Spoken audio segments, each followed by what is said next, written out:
following program is a peer-to-peer advice show and does not diagnose mental health conditions. If you're seeking social services, please call or text 211 or go to 211.ca. Hello, listeners around the world on streaming radio and podcast services. This is It's Not Therapy. I'm Liana and I am not a therapist, but I am your source for navigating the madness of mental health, using my top 10 sayings for going good crazy, even when I invert words in my intro. This episode, we're talking about protecting friendships in the age of political bad crazy, and it's going to get worse from here on out with the shakeup in the U.S. election and the increasing polarization and disinformation online. Now, fortunately, this episode is sponsored. It's Not Therapy is proud to be supported by Phases Executive Fitness Studio. Phases is more than just personal training. Physiotherapy, chiropractic, osteopathy, massage therapy, Pilates, and yoga for over 25 years. Directors Kathy Nielsen and Garrick Nelson and their team have taken functional rehabilitation to another level, incorporating wellness to empower their clients to take control of their own health, personalized exercise plans, leading-edge nutrition, physical therapy, and personal wellness services that benefit your physical and mental health. It's all here for you at Phases Executive Fitness Center. You can find them in North York by visiting phasesexecfit.com. That's phases like the moon, exec as in executive, fit as in fitness.com. All right, preserving friendships in the era of political bad crazy. I did a thing on talking about politics about a year ago. I think it seems like we're going through this annually now, but time to do it again because it's getting real out there. I work with quite a few people who are currently experiencing the breakdown of friendships over political views. And I mean, I bet a lot of people were like, I thought we were through this. Like, I thought we found the bottom. And then the bottom moved. And this is because people are defining friendships, in my opinion, based on identity categories instead of common core values. Top 10 phrase, core values are more important to relationships than common interests. Let's drill down on what that means. Two people with different identities, say a person who identifies as a liberal and a person who identifies as a conservative, can have a lot of core values in common. Both of these people believe, for instance, in integrity and honesty and conscientiousness and compassion. Of course, the liberal might struggle to believe that conservatives truly understand these concepts, and the conservative may think liberals want to indoctrinate their children. See the problem? These identity labels are overriding people's ability to see the individual characteristics of individual people. And this is why it's so hard to be friends with people with different politics. The political rhetoric is very much of the form, all people with this label are bad. If they weren't bad, they wouldn't use this label, right? For the purposes of this episode, we're going to give maximum benefit of the doubt to the quote-unquote other side. Nothing I'm talking about here extends to open bigotry. I'm going to say this repeatedly throughout the episode. I encourage everyone to set boundaries. But I want to start with some nerdy kind of dense theory that I find very helpful in understanding why people are the bad crazy lately. And this is kind of dense. There are going to be some reductive elements because we don't have the time to really deep dive. Let's go. There's a framework in social identity theory called social identity threat. And what that is very broadly something about your group identity feeling threatened, your personal identity feeling threatened, or your group and personal identity being at odds. Now, before you go saying, that's collectivist garbage, I'm an individualist, I don't have a group identity, you just cited group identities there. Collectivist and individualist are both types of people, as opposed to, hi, I'm Dave. I'm Dave, right?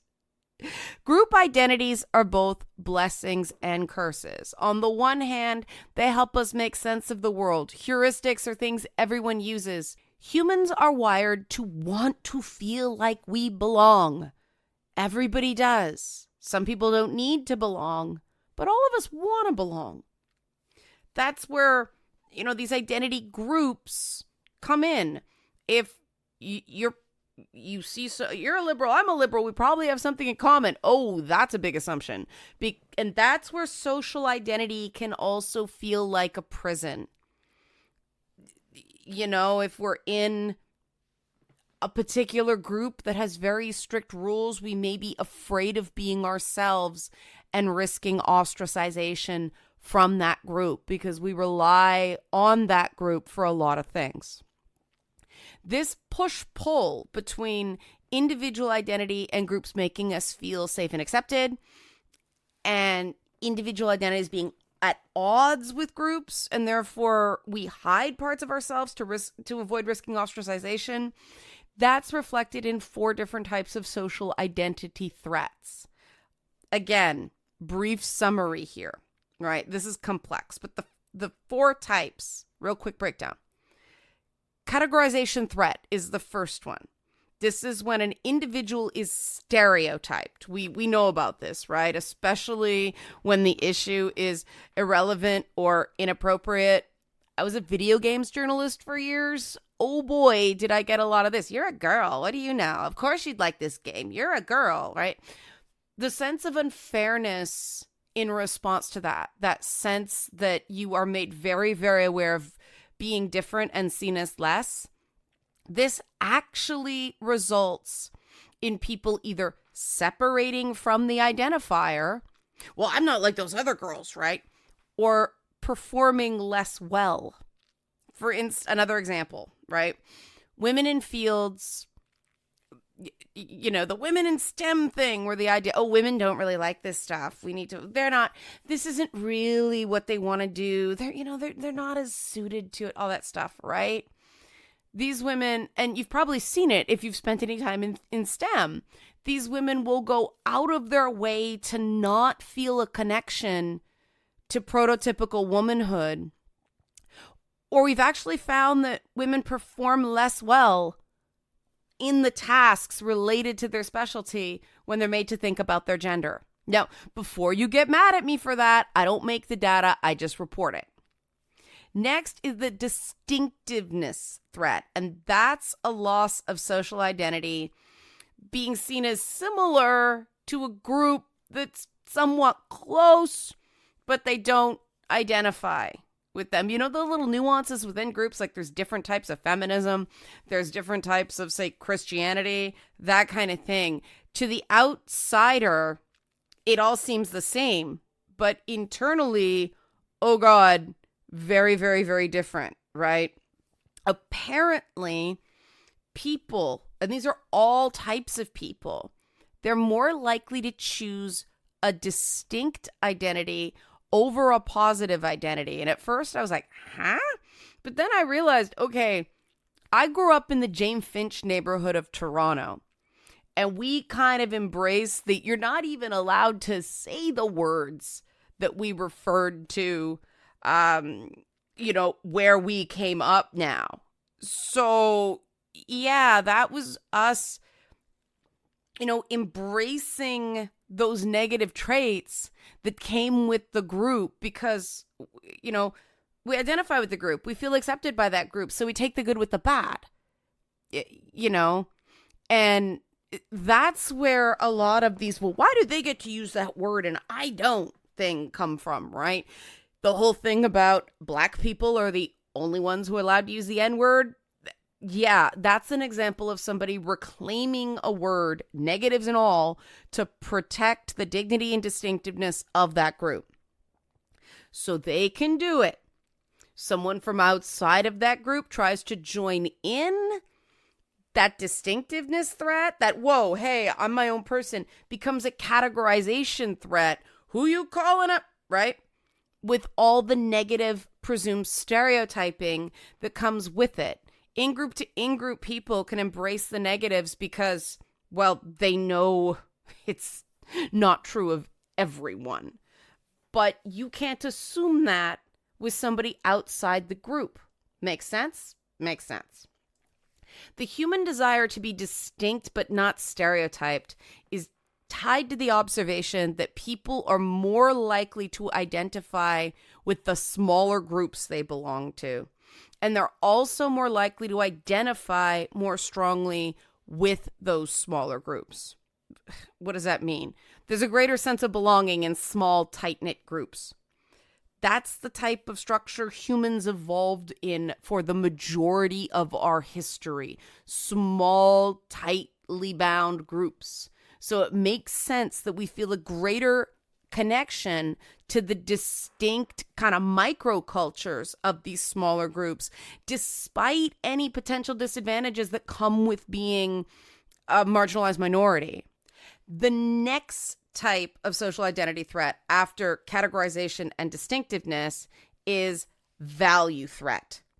It's another reason why you never use the N-word even if someone else does, right? Value threat means when the group value is undermined, usually regarding competence or morality. Value threats explain a lot of the hostile reactions that fuel a lot of political fights. Stuff of the form, the pigs hate us, well, we hate them more, right? When people feel like they're being treated like they're worthless, there seems to be this phenomenon, that gives them a permission structure to stereotype and discriminate right back, possibly even worse. Interestingly, a value threat will lead to a lot of people also self-stereotyping to affirm their centered place in the identity group, their prototypical place. The more people feel like they've been persecuted in connection to an identifier, the more connection they feel to an identifier, and the more permission they feel to insult and demean the outgroup they feel has done the persecuting. That might explain some of this thing you've seen with very, very small groups who feel very, very wronged by society, pulling tactics that seem so very hateful. They are hateful, but they're kind of like reactive hate. It's not something they would think on their own. It seemed as fighting back. And political messaging has gotten very good at harnessing that understandable but toxic instinct. In fact, exposure to media is enough to inspire this response in people who strongly identify with a given group. They've done specific studies on white people that showed that the white people they studied tended to get more racist in response to hearing about their privilege if they strongly identify with being white. Yeah, that poses a problem, doesn't it? Right? Wow, this is a difficult problem. Explains a lot of what's going on the more conservative end of politics. Like, well, why can't people just accept that they have privilege? Well, value threat. Finally, we have acceptance threat. Acceptance threat is all about feeling like you belong in the groups you're a part of, or more accurately, a feeling like you don't belong. This is where pretending to be someone or something you're not to fit in and seem more ideal gets triggered. People experiencing acceptance threat are more likely to play up the prototypical behaviors they believe are associated with a given group. And also, they're more likely to behave derisively towards people not like them. So, girls rule, boys drool, that kind of thing. The more insecure a person is with their group status, the more they seek out leaders that seem to favor their group they're a part of, instead of a leader that believes in equity. Again, politics are starting to make a lot more sense now, aren't they? Okay, that was a long opening. When we come back, I'll apply these social identity threats to reactions you may have gotten from your friends and how to handle them going forward. Questions, comments, I like feedback. Liana at nottherapyshow.com, nottherapyshow.com. Join our mailing list at nottherapyshow on social medias. When we come back, friendship in the age of political bad crazy on It's Not Therapy. The following program is a peer-to-peer advice show and does not diagnose mental health conditions. If you're seeking social services, please call or text 211 or go to 211.ca.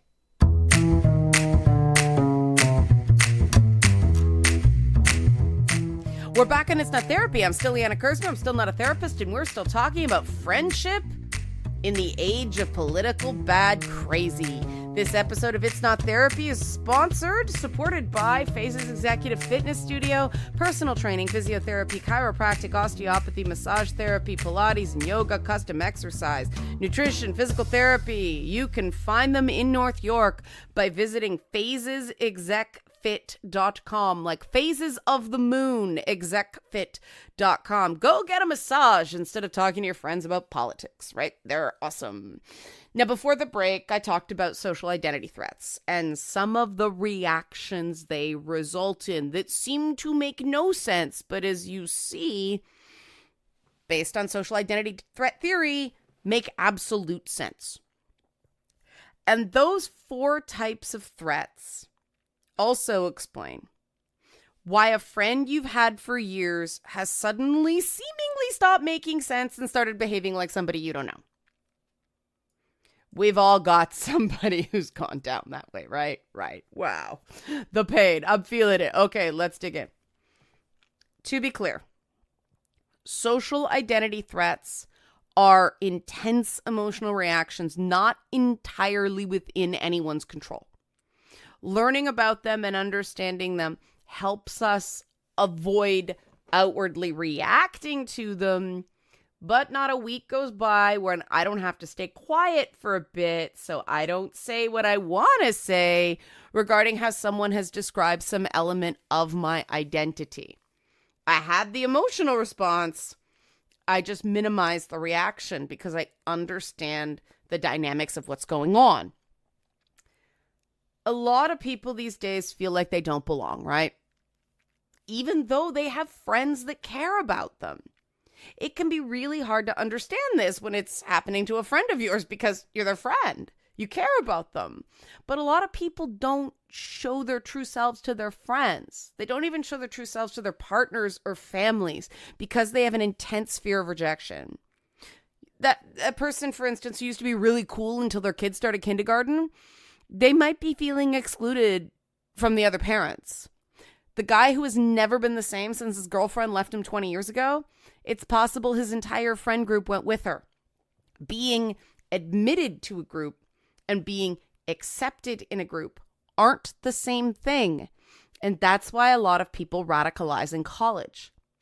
University can be extremely lonely and highly stressful. A lot of highly politicized groups are a very easy way of soothing those identity threats. They're built on minority status, tell you what to do and say in order to be a prototypical member of the group, and give you lots of license to lash out at people in outgroups, especially outgroups that look very much like your group to the outside world, right? Enough about my university experience. So these highly politicized groups check every box in that identity protection checklist at a time when you're feeling very out of place, confused, and kind of like a failure. Similarly, any group that exists because of a polarizing issue can create an intense sense of belonging, distinctiveness, worth, and protection fairly quickly. These groups have taken on the role religion used to fill for many people, while a lot of churches are actually pretty chill community centers most of the week these days. We've really had a polar shift there. Now, based on this, you can understand why your friend might be seeming to go through some changes, right? These groups, even something as simple seeming as a Facebook group, can give someone a more solid, protected sense of identity when they're feeling like the world doesn't want them. And through a computer screen, a lot of people will share things they might not feel comfortable doing face to face. It's also easier to mimic prototype group behaviors when you're just copying text.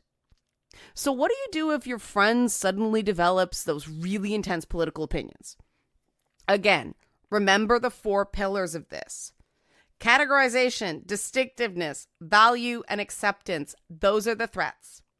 So your friend is looking for validation in one of these general areas. And it's possible to validate people you don't agree with and set boundaries. There's that boundaries reference again, so that you're not just constantly biting your tongue around them. Your frustration threshold matters too. Your sense of categorization, distinctiveness, value, and acceptance, that yours matter too. Everybody has to matter, right? Right. Okay, so first off, find out why this particular issue or seething hatred of a particular candidate is so important to them. It's usually because something about that candidate makes them feel bad about themselves. A lot of women can't stand Trump because of the way Trump has historically talked about women.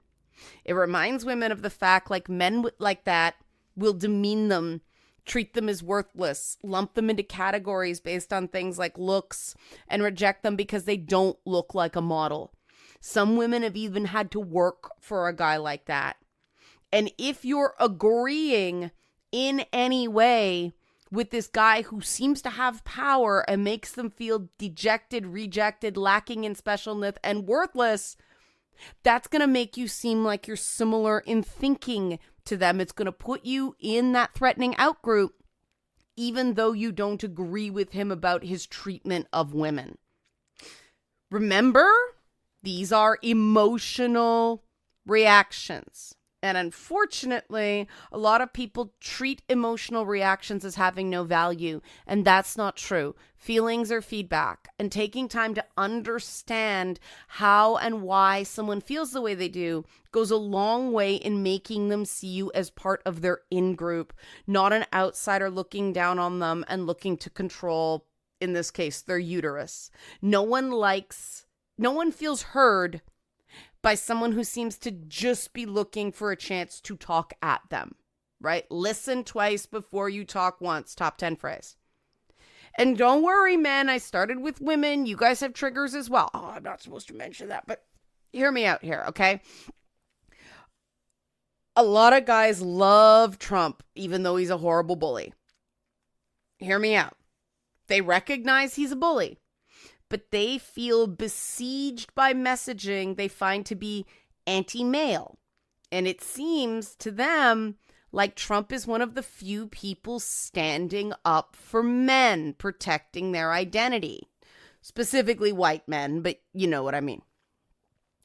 So these guys may ignore any evidence that he's a terrible person, or they'll dismiss it as a media narrative, because they desperately want to matter and feel defended. And remember what I said in the first segment about people in a state of identity threat. They'll look for a leader that is going to protect people like them, as opposed to a leader interested in equity. This is also what I see in here regarding people who are fans of Joe Rogan, Jordan Peterson, Elon Musk, other polarizing figures of this type. It's not that they think they're good people. It's that they're looking out for men like me.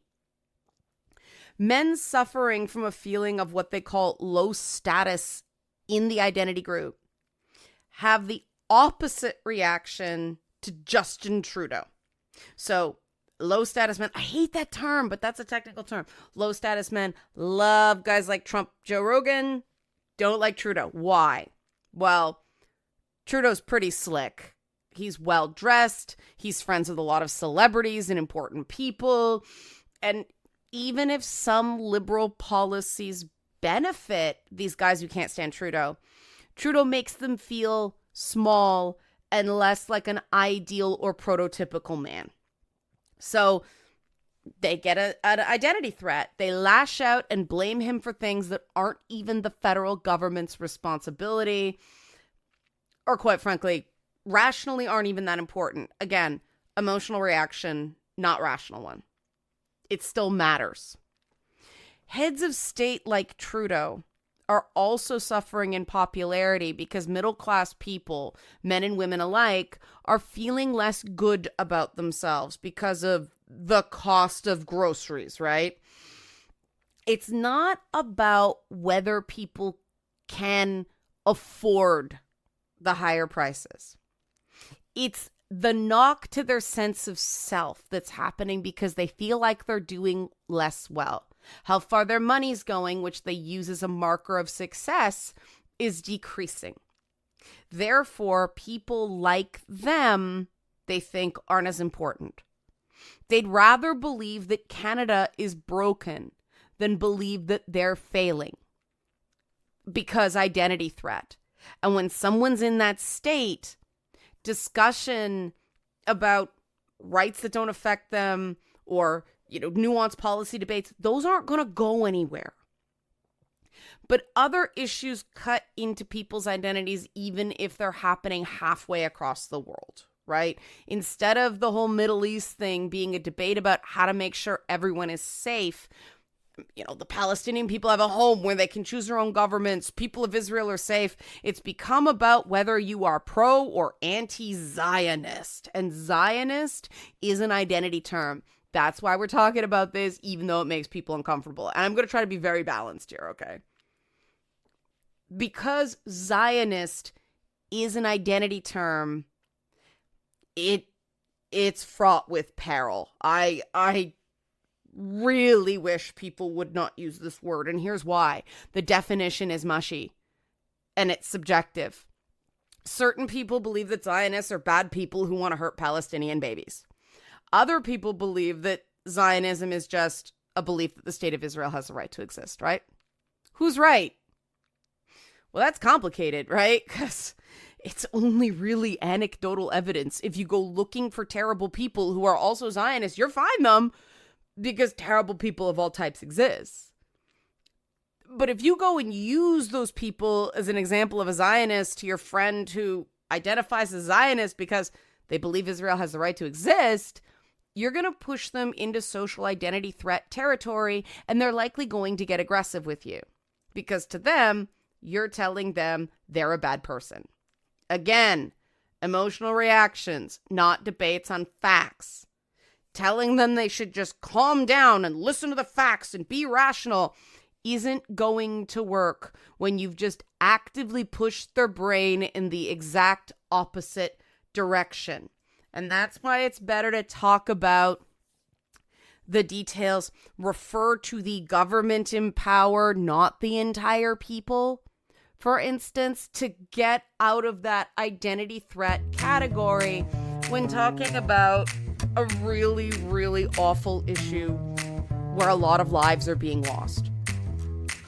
What more can you do? That's what we'll talk about after the break. Questions, comments, concerns, Liana at nottherapyshow.com. Nottherapyshow.com is the website, at nottherapyshow on socials.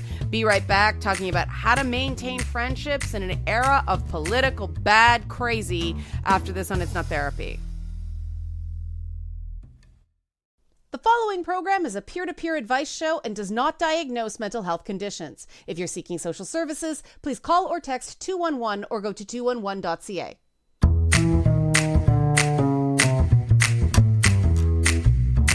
We're back in It's Not Therapy. I'm still Liana Kersner. I'm still not a therapist, and this episode is still sponsored by Phases Executive Fitness Studio, phasesexecfit.com. Personal trainings, physiotherapy, chiropractic, osteopathy, massage therapy, Pilates, yoga, nutrition, personal wellness services. Phases Executive Fitness Studio, phasesexecfit.com. That's phases like the phases of the moon, execfit.com. Okay, as promised, let's talk about how to talk to friends about politics. That's what we're talking about. Maintaining friendships when politics is going bad crazy. I gave some examples before the break of topics that do tend to get charged, but it was obviously not complete. The political rhetoric these days has made everyone feel like there's an existential threat to people like them. No one is immune. And that's the first thing you have to keep in mind. Almost everyone is feeling this existential dread to some degree or another. Everyone is facing really intense personal trolley problems right now. Gee, do I run over abortion rights, or do I ignore the nagging feeling that the country really can't afford all these promised social programs? One trolley problem. Do I guarantee that we don't elect a government who will be hostile to my gay and trans friends, even if that government will likely not respect important pieces of my religious identity? No matter what you choose there, something gets run over. And every political party that I'm aware of, to the one, seems to bungle issues of race and indigenous reconciliation in a different way, because those are really big and difficult problems. And then there's the climate thing, right? Somebody say, I care about the climate, but I don't want to vote myself out of a job. And I can't afford the heat pumps and the expensive windows. So my annual cost of heating is going to go up, but I do care about the climate. I believe climate change is real. It's just, I can't afford the change. Yeah. We're all hooped in some way here. So you want to keep your friends. You can control that, right? Top 10 phrase, healthy goals are based on things you can control. Set ground rules with your friends right now. What conversations are you okay with? Which conversations are there that you just can't stay chill, right? Top 10 phrase, other people don't have to like your boundaries, but they do have to respect them. Boundaries, boundaries, boundaries. Fences make good neighbors, boundaries make good friendships, right? Another thing to keep in mind is certain things are understandable deal breakers precisely because they are identity attacks, whether you mean them to be that way or not. If you have a friend who's transgender starting to complain about pronouns, that's dicey territory. Remember the thing I said about the N-word in the first segment, right? Complaining about the pronoun police to your trans friend is the same. I'm going to let you in on something here because I do a lot of work in a lot of advocacy in that space. Most people doing LGBTQ plus activism can't stand the pronoun people, okay? But it's one thing to show frustration after you've shown you're willing to use your friend's preferred name, to use the pronouns they prefer, attempt those they them pronouns. We all mess that one up because it's not a natural part of speech, okay? Not yet. It's another thing entirely to just complain as a reason to not make the effort. Don't make your friend try to understand why you are doing something they find disrespectful. Again, taking issue with a certain policy is one thing. Policy is not identity. Denying that trans people are who they say they are is directly attacking their identity. And that's what you're saying when, to them, when you refuse to use their preferred pronouns. This also is why you may have gotten a bad reaction when you complain about DEI, right? Diversity, equity, and inclusion. Again, I work in DEI. A lot of people in DEI know the current models suck. I know they suck.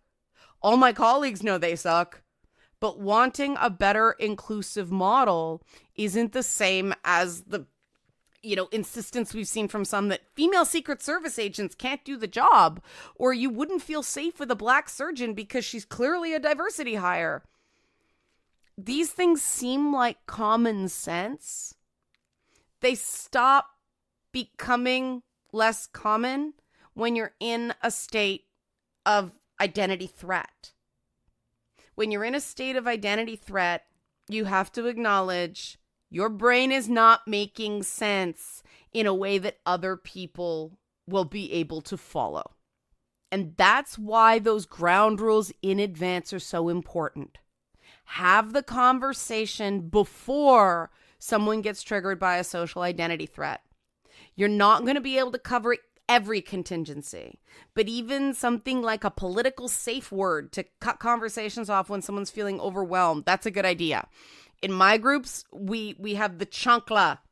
Chancla is a Spanish word for slipper, invoking abuela throwing at you when you did something bad, right? Like abuelas have deadly aim with the chancla. That's what, like, don't make me get the chancla, right? And we know, okay, kind of back off, right? And if someone does get really upset about something, take a second to care.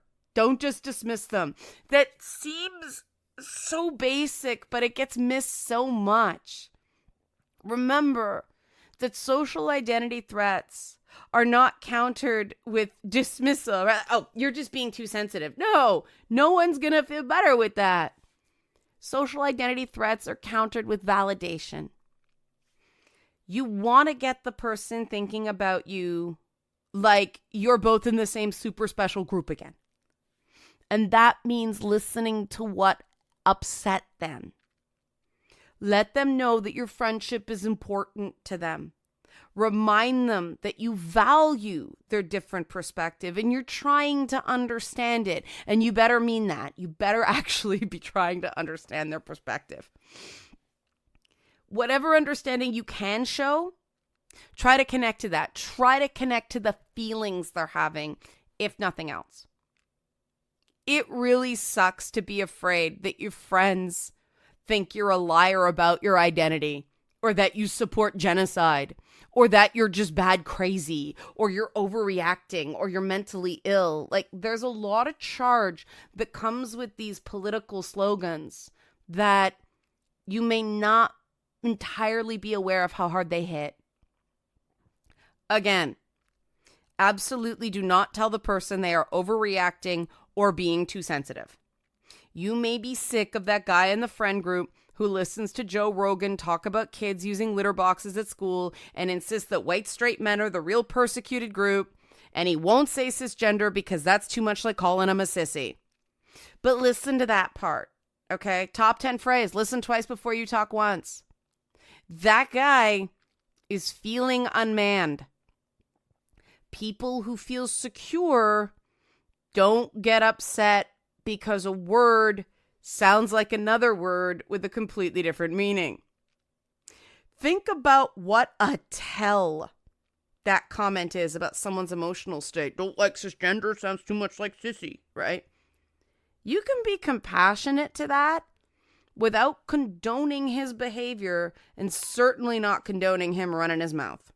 Make sense? Hopefully. See also that female friend with real Karen instincts regarding anything health related. Apologies to women named Karen. Oh my God, I love the name Karen. I will be so glad when we have another name for this kind of behavior, because those women can be a lot, especially the "do you have children" types. Ugh.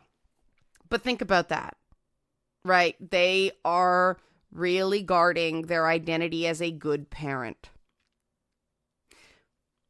You can apply this to any issue you're having with a friend, right? The point is that they're your friend. Everybody has these things that push our buttons. And you still want to be their friend, right? If you don't, if you're sick of the boundary busting, that's totally valid. But you want the issue to be that they knew something bothered you and they didn't treat that with care. Not that they were bothering you and you didn't say anything until you exploded. It is your responsibility to communicate those things before things hit a breaking point. I recently had an issue where a stupid fantasy romance novel that some girlfriends and I were reading and then discussing as a group triggered my PTSD. Oh my God. Embarrassing. Tough, right? And I knew that was something that they couldn't understand completely. But they could understand that I was struggling. You know, I made it clear that the issue was not their opinions on the book. The issue was it was something that just hit me in the guts. And that's the awesome thing about this stuff. The strangest things can hit you. Even stuff you overall enjoy. One thing about it can just get you. And it doesn't get you one day. It gets you another day. Right? So I'm just like, look, it's just me. I feel it's making me feel bad about myself. I flat out said that. And then we could all agree that another character totally sucked and things were good. And that's the final point to getting the friendship back to a good place. Seek commonality. Remember, in group, in group, in group. People make a lot of assumptions about my politics because, like in this episode, I deliberately picked positions to empathize with that I do not agree with. I have worked to understand it. And it really hurts to be misunderstood, but I prefer to focus on agreements. The thing that's going to wreck a friendship over politics more than anything is intent, especially accusing your friend of negative intent. This is a nasty thing that political rhetoric trains people to do, and it's really destructive to relationships. People do you clearly implied. There's no such thing as a clear implication, right? When you cross the line from disagreeing with someone to accusing them of negative intentions, the problem becomes that accusation, not the political issue. Stay on the right side of that line, and you got a chance to be okay.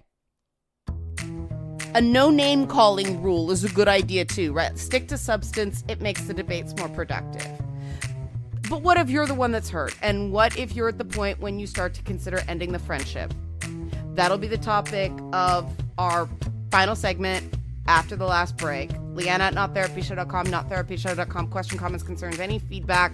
When we come back, friendships in the era of political bad crazy on It's Not Therapy. The following program is a peer-to-peer advice show and does not diagnose mental health conditions. If you're seeking social services, please call or text 211 or go to 211.ca. We're back and It's a Therapy. I'm still Liana Kersner. I'm still not a therapist. We're still talking friendships in the era of political bad crazy. And this episode of It's Not Therapy is brought to you by the lovely people at Phases Executive Fitness Studio, phasesexecfit.com. That's Phases of the Moon, execfit.com, phasesexecutivefit.com, phasesexecfit.com. Get the website right, Liana, phasesexecfit.com. There we go. Okay, so before the break, I said we were going to talk about what to do if you really think your friendship's at a breaking point over politics. Now, first of all, a checklist. Have you clearly told your friend that there's an issue? Not hinted, not given nonverbal cues. You've told them what the problem is, and I don't mean saying I don't like him or them. I mean something clear like, I have sincere and well-founded fears about this party's platform on this issue, and I am hurt when you dismiss my feelings as overreacting. Have you set clear boundaries, such as, if you bring up how great a narco-communism is again, I'm going to end the conversation? Setting a consequence is very different from just being upset or not liking what they're saying. And if they bring up narco-communism again, end the conversation. Enforce your boundaries. Have you modeled the behavior you want to see in them? For instance, do you avoid talking about politics around them? Are you upset because the viewpoint makes you feel unsupported? Or is the disagreement itself the thing you're struggling with, right? They're not the same thing. If you've been clear, set boundaries, modeled behavior, and the issue is truly the issue, not just the mere existence of conflict. The issue is no longer politics. The issue is that your friend isn't treating you with respect. And this suggests your core values are not in sync. Core values, more important to your friendships and common interest, top 10 phrase. When your core values are out of alignment, that's a problem. And this is where a lot of people are afraid of the blow up, the fallout. And so they grit their teeth and try to bear it. And that's totally understandable. The good news is, in the vast majority of cases, it really is a communication issue. But sometimes, no, the person's just on a journey that you can't follow. At this point, if you've communicated clearly, it should not come as a surprise to your friend that there is a problem. This is an exception to the rule about not issuing ultimatums in the relationship, if you want to do one more, like cut this out, you bring this up to me again, we are done. You mean it. So it's not a manipulation. You're not trying to control them. You're giving them a choice. They can choose to end the friendship over this issue, right? Up to them. Now, here's the part you're probably going to like if you're conflict averse. If you're sure you want to step away from the friendship and that person violates that boundary again, there's no need to have any further conversation. That's right, just stop talking to them. They reach out, don't respond if you don't want to. Block them if it feels like the right thing to do. If you're done, you're done. Fighting is reserved for relationships there are still a hope of saving.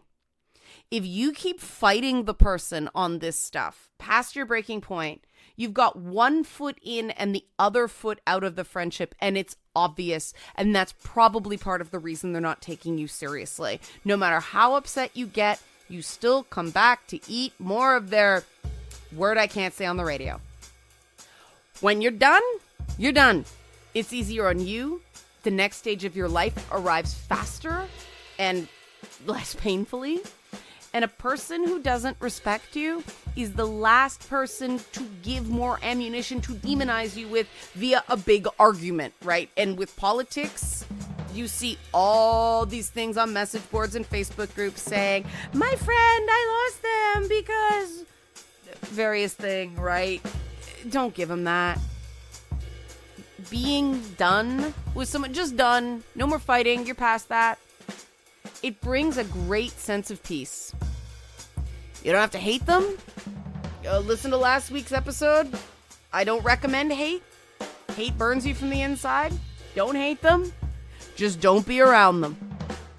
All right? And that's my time to be around you. Questions, comments, concerns, Liana at nottherapyshow.com. Nottherapyshow.com is a website. Join our mailing list while you're there at nottherapyshow on socials. And thank you to Phases Executive Fitness Studio, phasesexecfit.com for supporting this podcast. Thank you to you for listening and trying real hard to fight for those friendships that mean so much to you, even in times of disagreement.